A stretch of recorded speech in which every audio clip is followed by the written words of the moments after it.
Well, thanks a lot, John. The topic that I want to cover today with Lily Tenney is one slice of the portfolio of work that we do in the Center for Worker Health and Environment. This is a newly stood up center here on the campus within the School of Public Health. And we have as our mission to improve worker health and safety with an extension to the environment, recognizing that what we do in the workplace isn't in isolation.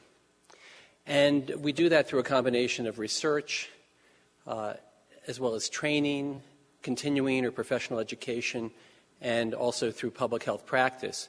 And what you'll hear about today is one slice of what we do, which overlaps the area of research and public health practice.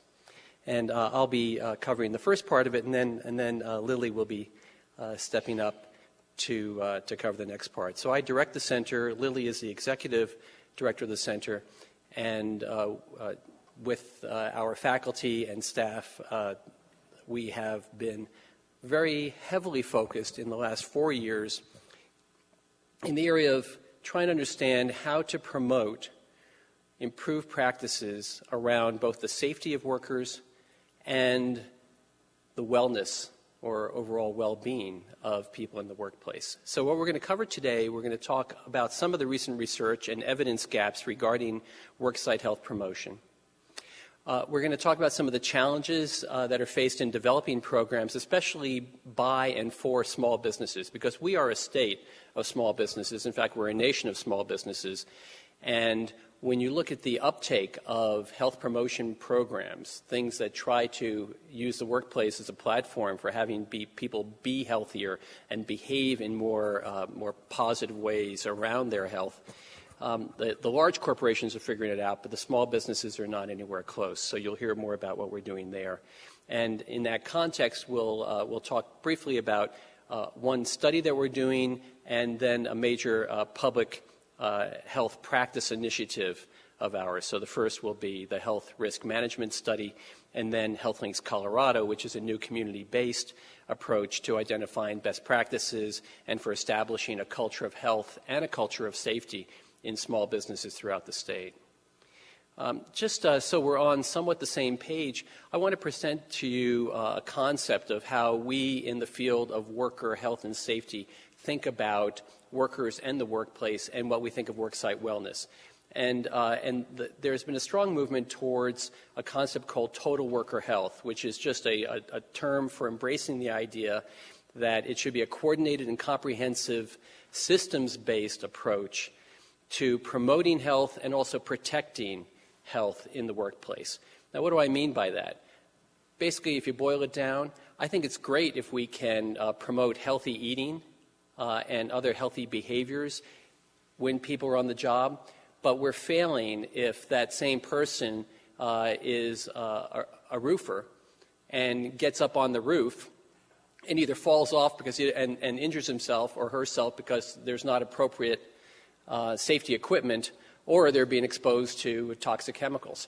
So we have to really think in a more integrated way. We can't really partition these two. And that has certainly been the trend. So why focus in the workplace? Frankly, we have a captive audience. We spend a lot of time at work. You all have spent probably an unacceptable amount of the day already sitting. And this is occupational hazard right here, right? And anytime you want to stand up during our presentation, you are welcome to do so, as long as you don't walk out.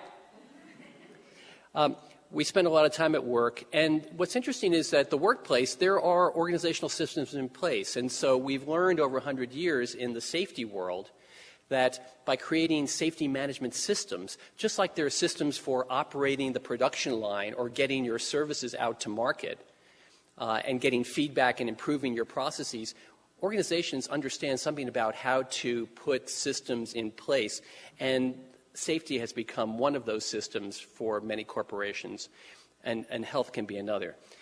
There is familiarity with the need for safety and health, and then probably one of the greatest drivers that we've seen over the last 10 to 15 years has been the increasing recognition that we have to address this in the workplace because it's costly.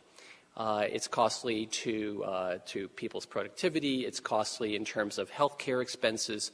and many other dimensions. And plus, increasingly, there's a movement in the workplace where corporations, the people who run businesses, are saying, well, we need to do this because it's also the right thing to do. So we're at a prime time for addressing it. And some of the common reasons that we hear for introducing worksite wellness programs is we hear from businesses that they want to reduce healthcare costs. It's a huge driver, especially if they get to the point of being self-insured. They want to reduce work-related injuries and illnesses and the costs associated with those. They're interested in improving productivity of the workforce. So, and that can be translated into terms like reducing absenteeism for a work-related injury or other health problems that take people out of work and they're using their sick time or their PTO. And presenteeism, which is this concept that, you know, you're at work, but maybe you're not performing at your best. So the lights are on, but nobody's home. Another dimension of why organizations are wanting to introduce these is to improve corporate culture. And this translates practically into things like improving your ability to recruit people to your business and to retain them, as well as things like community reputation for your company. And in fact, we hear people say we actually want to have happy and healthy employees. This is one of a number of papers that have been published, which I'm bringing to you all because it drives home, I think, an important point. Each of us know, and we will hear even more today, and we've already heard this morning, about all these different places where we as public health people want to have a health impact. And we tend to tackle the things where we think that the risks are modifiable. The workplace is no exception. And there are, in fact, 10 major modifiable health risk factors that are linked to more than the fifth of employer and employee health care spending in this country. Lily is responsible for including these pictures of me in a recent trip to Cambodia.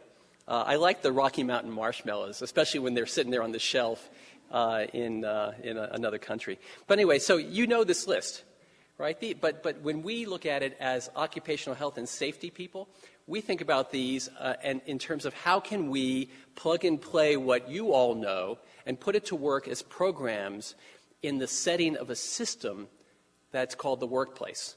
And there's certainly a huge opportunity to attack any and all of these in the workplace.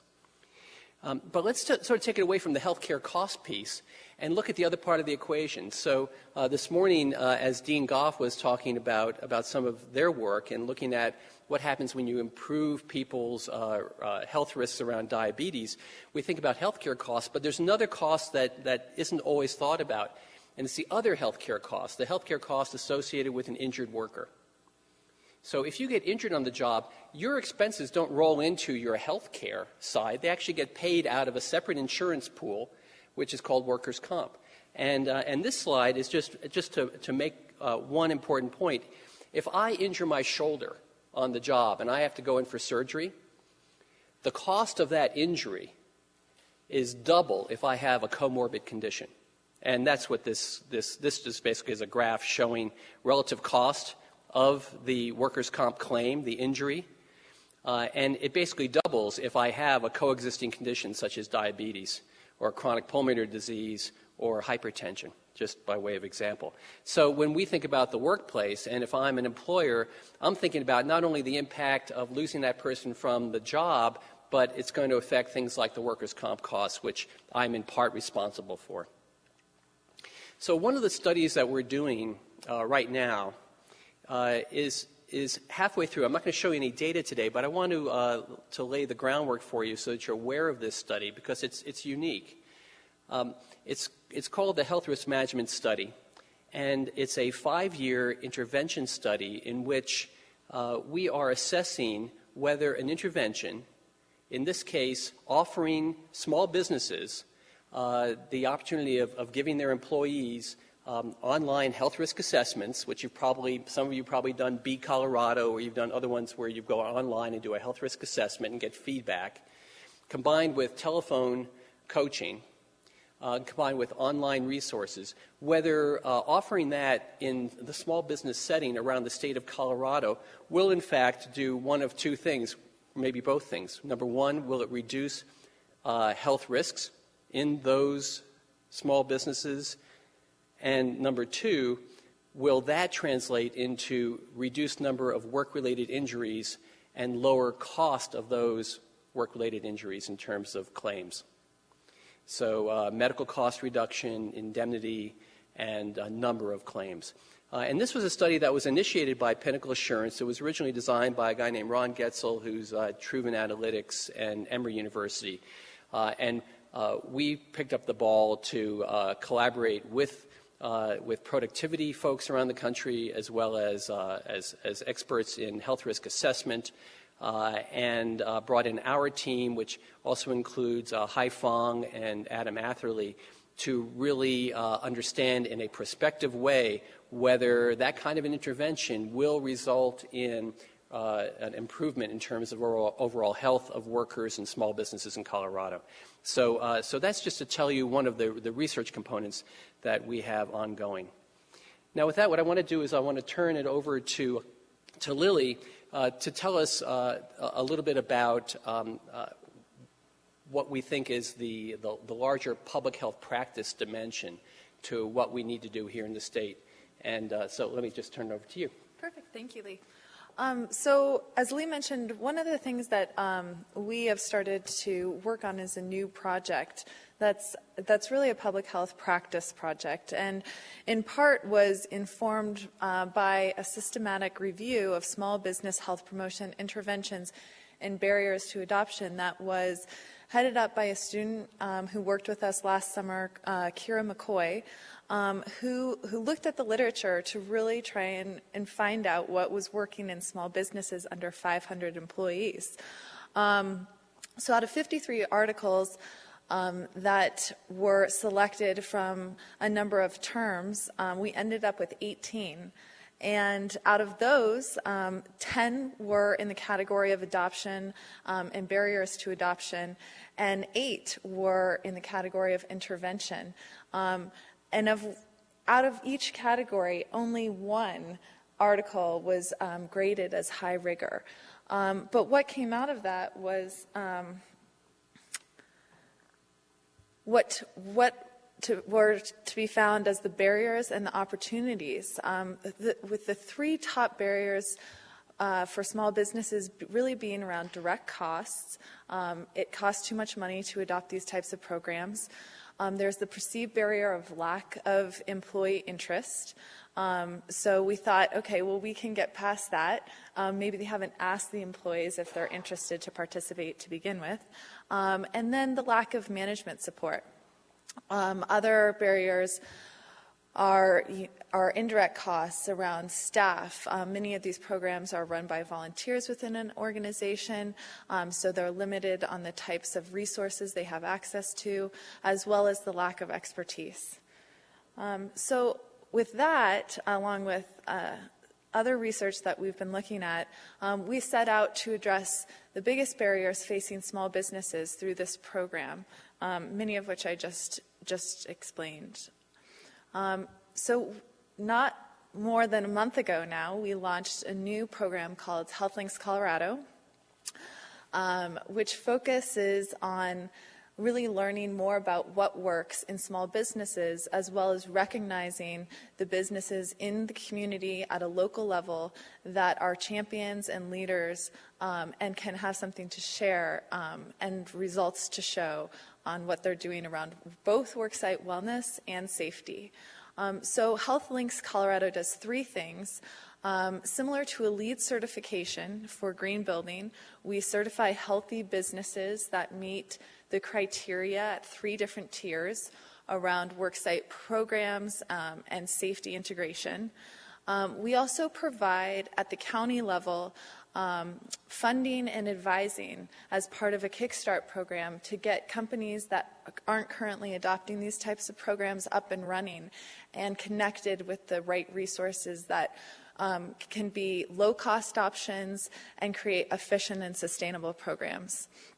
And I've said local now a number of times, but it really is our focus. And the third part of the program is also including local vendors who who are providing these types of services and really facilitating the networking opportunities for these vendors to work with the businesses directly. And in part, our dissemination strategy is by partnering with local chambers, local county health departments, business groups, community health workers, and other local public health organizations and nonprofits to partner on reaching small businesses. So in really summarizing the three groups that are involved and the focus of this project, it's really a unique synergy between the School of Public Health and, as Lee mentioned, across many of our departments and programs. We're working with Jen Leiferman, a number of the students from Community and Behavioral Health and Health Systems Management and Policy, to create the assessment and evaluation components of it. We're working with the local public health agencies, learning more about what their programs are, what resources they're working with, and seeing how we can integrate those. And then, which is sometimes rare, we're speaking more with the business community than we are with the public health community to learn their language and learn how they speak with their members, and also learn what are attractive ways and marketable ways to create the types of programs and approaches for us to be successful with the program. So this is a screenshot of the website. It is geared towards three actions: getting people informed in a very simplified way to teach them about what worksite wellness is when we use that verbiage, to get them certified, to get them funded, and get them connected.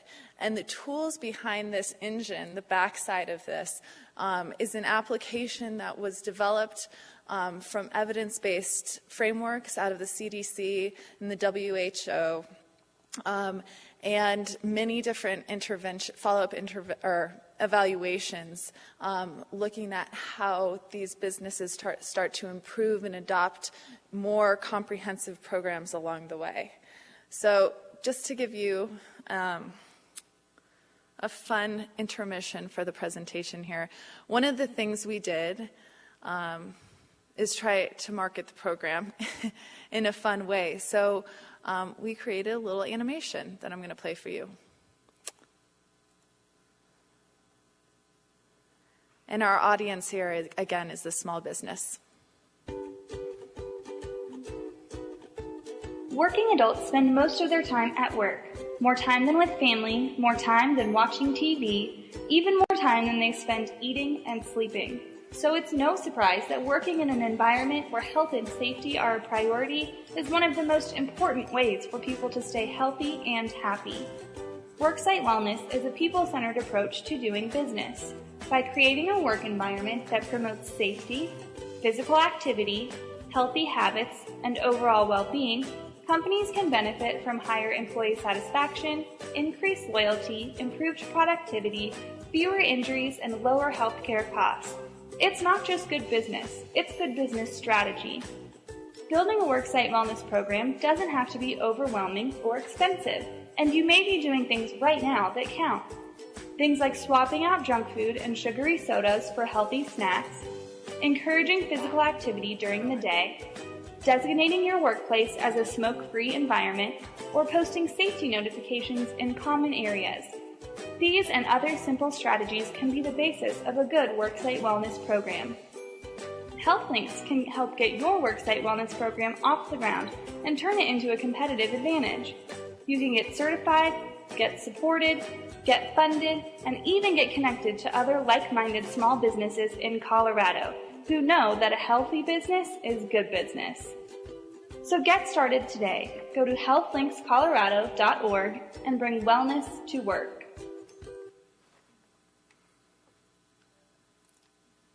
So you got it? It's that easy. So with that in mind, the pillars of wellness that we focus on when we meet with these companies are around the social elements, physical, mental, and emotional, also financial, with that coming into being one of the major stress points for individuals working. And one of the most important things when we said about this was the acknowledgement that we know one size doesn't fit all. But we do know that there is an evidence-based framework, as Lee was talking about, as a system approach that sets up, whether it doesn't matter by size or by sector, sets up a framework for any company to build off of with leadership support, goal setting, promotion or promoting employee participation, and evaluation. So what are we going to be collecting through this, through our evaluation? We're going to be looking at an organizational level data collection around what types of programs are being implemented, the integration of safety and wellness, what the communication methods are, motivations, and hopefully the cost impact. So with that, I'll take questions and acknowledge.